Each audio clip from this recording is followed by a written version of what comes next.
आज के इस वीडियो के माध्यम से एक बार आपका भाई चंदन फिर से प्रेजेंट हो चुका है। मेरे प्यारे दोस्तों, इस वीडियो को आप लोग गौर से और अंत तक देखिएगा, क्योंकि बिहार तकनीकी सेवा आयोग की तरफ से ये जो आवश्यक सूचना जारी किया गया है बहुत ही इम्पोर्टेंट है, सबको जानना जरूरी है। दोस्तों, जो भी कैंडिडेट बिहार तकनीकी सेवा आयोग के अंतर्गत हो, अप्लाई किए हो, बिल्कुल रूप से देखिएगा। एक एक डॉट क्लियर करते हैं। सबसे पहले आप लोग देख सकते हो 25/11/2022 के डेट में ये नोटिफिकेशन आउट हुआ था, लेकिन वेबसाइट पर बीटीएससी की वेबसाइट पर आज की डेट से ये अवेलेबल है और टेलीग्राम ग्रुप में भी हम आपको ये नोटिफिकेशन डाल चुके हैं। तो आप दोनों जगह से आपको जहां से सुविधा हो देख सकते हो। आप लोग के लिए बता दूं, यहाँ पर इंपॉर्टेंट जानकारी इस नोटिफिकेशन का।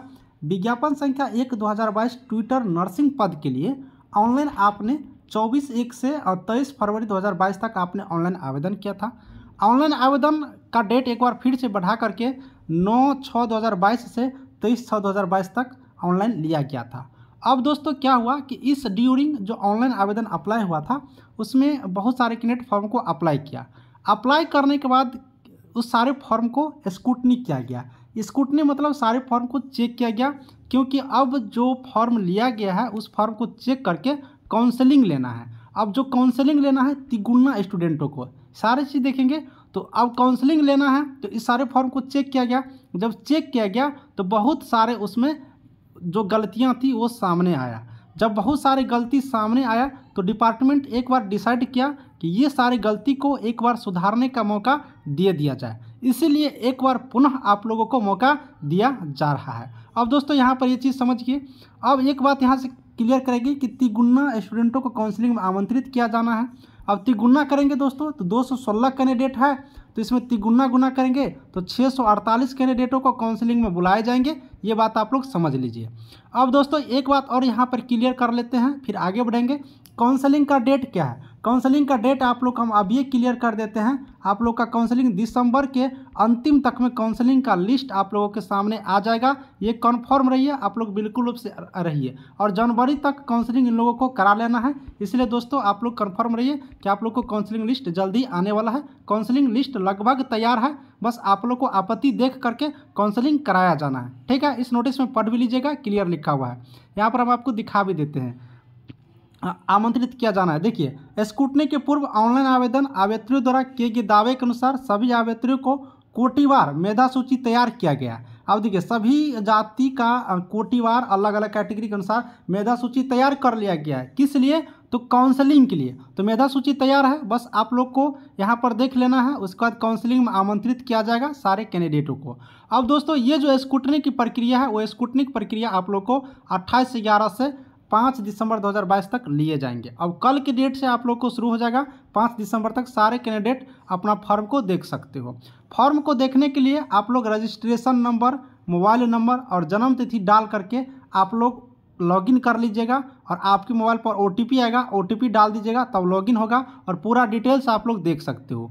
उस डिटेल्स में आप लोग देखिएगा नाम, पिता का नाम, जन्म तिथि, लिंग, कोटि, प्राप्तांक, अयोग्यता के कारण। अगर आपको अयोग्य कर दिया गया, योग्य नहीं किया गया तो क्यों अयोग्य किया गया वो कारण दिखाएगा।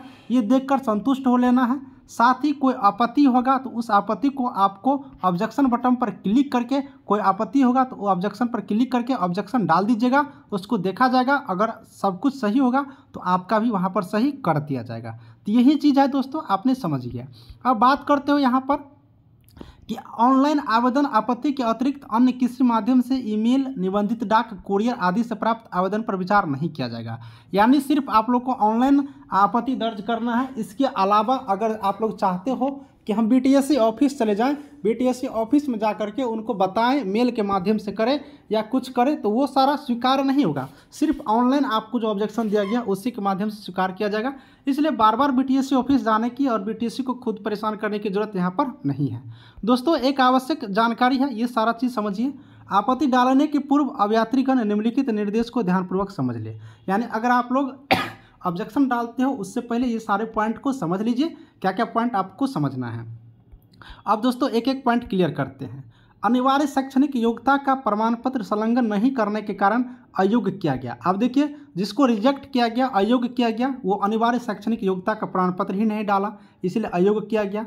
दूसरी पॉइंट, और अनिवार्य शैक्षणिक योग्यता का निबंधन प्रमाण पत्र बिहार परीक्षा निबंधन परिषद से निबंधित नहीं होने के कारण अयोग्य किया गया। यानी कि बीएनआरसी से जिसका रजिस्ट्रेशन नहीं था उन सारे कैंडिडेटों को भी यहाँ पर रिजेक्ट कर दिया गया है। ठीक है, अब तीसरा पॉइंट यहाँ पर क्या बता रहे हैं उच्चतर योग्यता का प्रमाण पत्र नहीं रहने के कारण उच्चतर योग्यता का अंक नहीं दिया गया। अब आपने उच्चतर योग्यता का वहाँ पर डाल दिया डिटेल्स, लेकिन उसका सर्टिफिकेट अपलोड नहीं किए हो तो उसका भी अंक वहाँ पर नहीं जोड़ा है, उसको सिंपल रख दिया गया है। ठीक है, अब नीचे चलते हैं। चौथा नंबर, ऑनलाइन आवेदन में उच्चतर योग्यता का दावा करने वाले अभ्यर्थियों को उनके द्वारा अपलोड किए गए एमएससी नर्सिंग के प्रमाण पत्र के आधार पर औपबंधिक रूप से उच्चतर योग्यता अंक दिया गया है। उक्त एमएससी नर्सिंग के योग्यता का निबंधन बिहार परिचारिका निबंधन परिषद से निबंधित कराकर काउंसलिंग में प्रस्तुत करना अनिवार्य होगा, अन्यथा काउंसलिंग में उच्चतर योग्यता का अंक नहीं दिए जाने का संबंध में अयोग्य स्वतंत्र हो गया।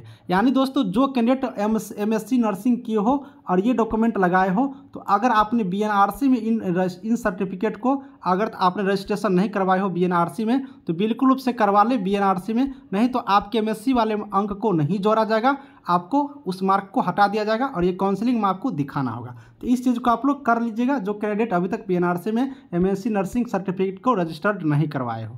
ठीक है, यहाँ पर देखेंगे पाँचवा पॉइंट, संविदा पर प्रतिनियुक्ति के आधार पर ट्विटर के पद पर कार्यरत नहीं रहने के कारण कार्यानुभव का अंक नहीं दिया गया।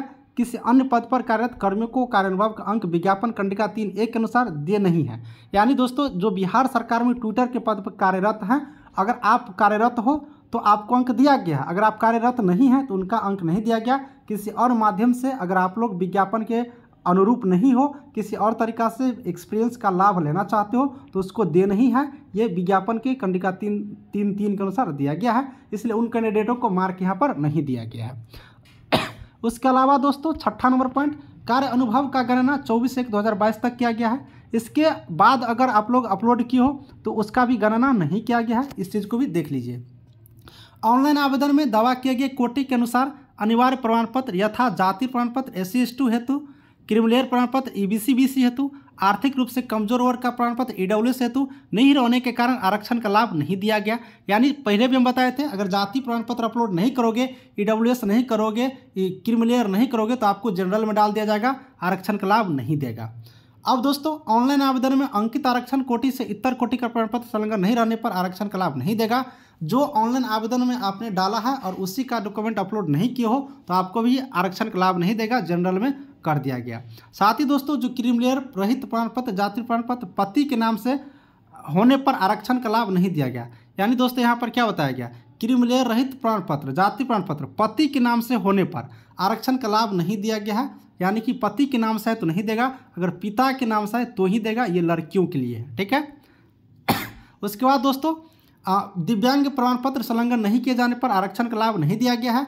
और विज्ञापन में वर्णित जो न्यूनतम अधिकतम उम्र सीमा की अर्हता को पूरा नहीं करने वाले को अयोग्य घोषित किया गया। तो दोस्तों ये जो पॉइंट है इसके अकॉर्डिंग आप लोग को यहाँ पर सारा चीज़ किया गया, बाकी को अयोग्य किया गया, बाकी को सही करने के लिए ये सारा पॉइंट यहाँ पर दिया गया। तो दोस्तों आपने समझ गया पूरी जानकारी। अब इसमें देखिए, प्राप्त आपत्ति के पश्चात अभ्यर्थियों को आवेदन पुनः जांच की जाएगी। जांच उपरांत काउंसलिंग हेतु योग्य कैंडिडेटों को बुलाया जाएगा। संलग्न सूची मात्र विज्ञापन के शर्त के अनुसार अभ्यर्थियों को ऑनलाइन आवेदन तथा इसके संलग्न प्रमाण पत्र के स्क्रूटनी के पश्चात अपलोड की गई है। इस चयन सूची अथवा मेधा सूची नहीं समझा जा, यानी जो अभी आप लोगों को दिखाया जाएगा वो मेधा सूची नहीं है या फिर काउंसलिंग लिस्ट नहीं है, सिर्फ आपको देखने के लिए दिया जा रहा है। तो दोस्तों ये प्रक्रिया होने के बाद आप लोग को काउंसलिंग के लिए बुलाया जाएगा, काउंसलिंग के लिए कट ऑफ जारी किए जाएंगे, सारा चीज़ किए जाएंगे। तो सारे दोस्तों सबको शेयर कर दीजिए, नोटिफिकेशन पढ़ लेंगे और आप लोग कल के डेट से ऑब्जेक्शन देना शुरू कर दीजिएगा।